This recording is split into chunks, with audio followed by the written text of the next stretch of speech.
I'm Jacob Bartley, and this is my review for Martin Scorsese's Silence.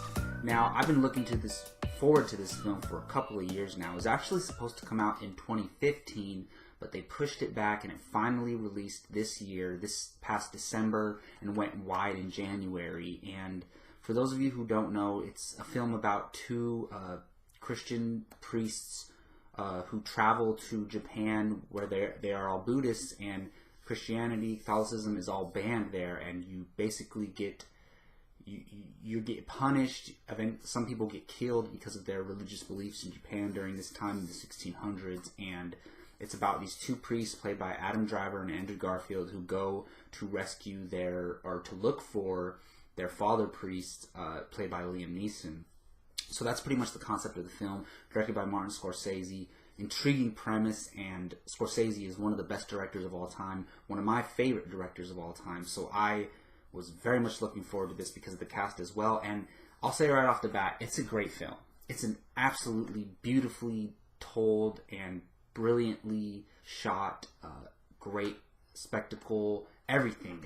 It's amazing, but it's definitely not for everyone, and it's definitely not one of my favorite Scorsese films. And I'm not a religious person, so that aspect didn't really interest me as much as it might other people. But I was intrigued with everything regarding this, especially how real and how much it affected people back then in the 1600s. But right off the top, the most amazing thing about this film is Andrew Garfield's performance. I don't know what movie he should get nominated for this year, Hacksaw Ridge or Silence, because he was phenomenal in both. I almost wish they came out in different years, because he arguably could win two separate Oscars for these movies if they came out in different years. But right now I'm going to say he was a little bit better in Hacksaw Ridge, but I would never argue with anyone who told me they thought Andrew Garfield was better in Silence. Adam Driver was really good as well. Liam Neeson was solid. I don't know the actor's name, but the actor who plays the Inquisitor, the big villain, you can say the head Buddhist who lives in Japan, that actor was great. And he adds some comedic relief to this film, and that was really refreshing because the movie is so heavy and so dark and just very sad and hard to watch at times. And then this character comes along and really adds some comedic relief, which is really surprising.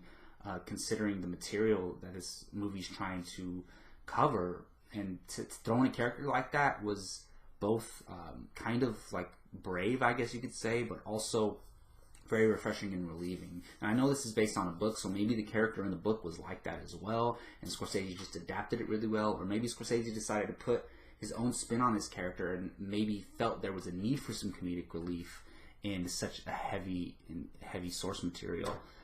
But yeah, so those are some of my major positives, and it's tough because this movie is truly a great film, but I will never watch it again. And I know that sounds weird, but let's get into some of my negatives. With that being said, it's too long, and it's hard because every scene is great.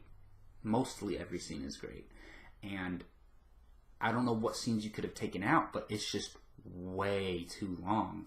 It's like 2 hours and 45 minutes, I believe, and I don't mind long movies, but I felt it this time. And when you can feel it, that's when it's bad. When a movie goes by seamlessly without you even realizing that it's long, that's when a long movie can be great. But when you notice how long it is while you're in the theater, that's a problem. I said Adam Driver was good, and he was good, but I do not like the way they handled his character. Not that the character was bad, but he's not in the movie a lot. And part of my main interest in this film was to see Adam Driver and Andrew Garfield together in this movie throughout the whole journey. And his character doesn't have that much screen time, and I was kind of disappointed and let down with his character overall because I wanted to see more of him. And it just didn't happen that way. Same with Liam Neeson. He's barely in the film as well. And in the trailers you can tell Liam Neeson was not going to be in this film a lot. But I thought he might have been in it a little bit more. He was barely in it as well. That being said, Andrew Garfield carries this whole entire movie, and every second of his performance is absolutely amazing. But another small negative I had was they weren't very clear on whether there was really, if the religious elements were like purely just what the characters believed, or in this story if there's actually a higher being present. And maybe to other people it was made more clear, but for me personally, they kind of left you wondering, like, okay, so were these characters really talking to God, or was God really speaking to them, or were they imagining it, thinking that they're hearing God because they believe so much? I wasn't sure, and I thought the movie could have made that element a little more clear. Also, I'm not gonna lie, this goes into it being long, and noticing that it's long. There was some boring parts, and I know, like, people could say, "Oh, you're a film fan. You should be able to watch slow movies that don't have action." But there's a lot of scenes that drag out for me, and I found myself bored a couple of times. And bottom line for me is, I'm not gonna lie on my reviews. I have to admit it, and I wasn't fully entertained throughout this whole film. And I thought there could have been a little bit more fast-pacedness, a little bit of, maybe a few actions, not full-out action, but like, there's a moment in the movie where you're like, whoa, that was not awesome, but it brought some excitement to the screen, and they could have had a few more scenes like that, I think, and made the movie a little bit more entertaining. I know you don't necessarily need a movie about this material to be entertaining, but I think just like the Inquisitor character, the bad guy, he made the movie entertaining. You should have had some more entertaining elements. And just bottom line is, it's a great movie, but it's not for everybody.